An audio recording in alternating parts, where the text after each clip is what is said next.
Hi, today we are going to do converting a polar form to a rectangular form. And the first thing that we need to do is to understand how to find the absolute value of a complex number. It's almost like a Pythagoras. So you have the axis, real number and imaginary number, and a plus bi. We have done it in the previous lessons. R is the point from the origin and making an angle of theta here.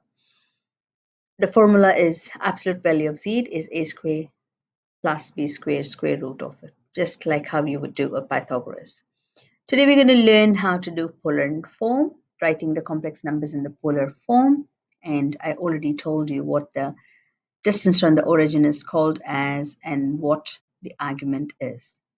The main concentration is to understand how to convert from one form to another, polar form to the rectangular form, for which the r cis theta notation is an important part. From trigonometry, you know that cos theta is adjacent over hypotenuse, which is x over r. So x equals r cos theta. Similarly, for sine theta, it's opposite over hypotenuse. So you have got y over r, y equals r sine theta.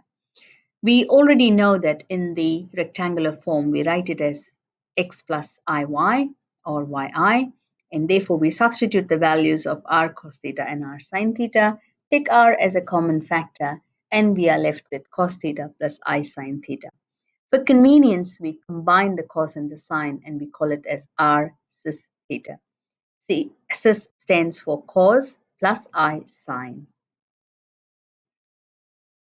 So a rectangular form is basically anything that is in the form of a plus ib or x plus iy, and the polar form of anything that is in the form of r cis theta.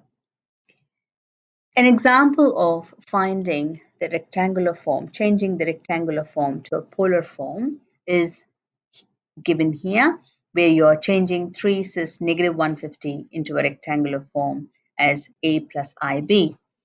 A is 3 cos negative 150, B is 3 sine negative 150, and you're able to add the two answers and put them in that form.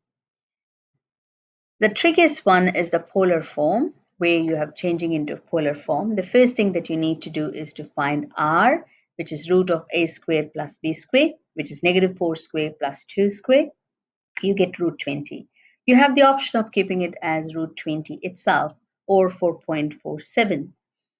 So we are going to find cos theta first. Cos theta is this number here, the first number, a, which is not with the I, over the r value that you have got. And sine theta is the number with the I, or the next one, that's the b, over root 20. Find the answers for both of them. You can combine